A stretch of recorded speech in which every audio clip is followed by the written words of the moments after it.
Recently, ang popstar royalty na si Sarah Geronimo ay bumulaga sa mga balita dahil sa mga medical concerns na nakaapekto sa kanyang concert performances kasama si Bamboo.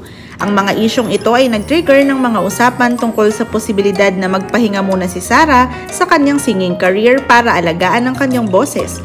Ngunit paano kung ang pagpapahinga na ito ay magsilbing daan para sa kanyang pagbabalik sa mundo ng pag-arte?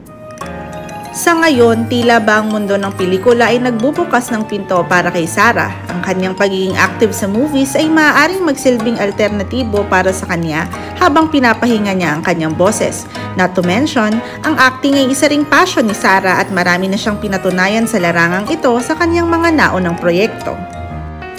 Ang tanong ngayon ay magiging handa kaya si Sarah na harapin ang mas maraming acting projects? Sa mga pelikula, mas mabibigyan niya ng pagkakataon ng kanyang sarili na ipakita ang iba pang aspeto ng kanyang talento habang pinapahinga ang kanyang boses para sa mga future singing engagements.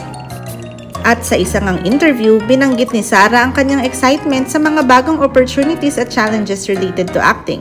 Maaaring ito ang tamang oras para subukan ni Sarah ang iba't ibang genre ng pelikula mula sa drama, comedy hanggang sa mga action-packed na eksena na siguradong magpapakita ng ibang dimensyon ng kanyang artistry. At sa ganitong paraan, maaari ring maging inspirasyon si Sarah sa iba pang artist na nakakaranas din ng mga pagsubok sa kanilang career. Ang pagtahak ni Sarah sa bagong landas ay magdadala ng new perspective hindi lamang para sa kanya, kundi pati na rin sa kanyang mga supporters at sa buong showbiz industry.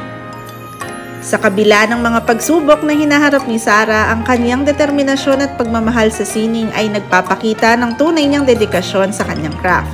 At sa anumang desisyon ng kanyang tatahakin, tiyak na all out ang suporta ng kanyang mga fans sa bawat hakbang ng kanyang journey sa mundo ng showbiz.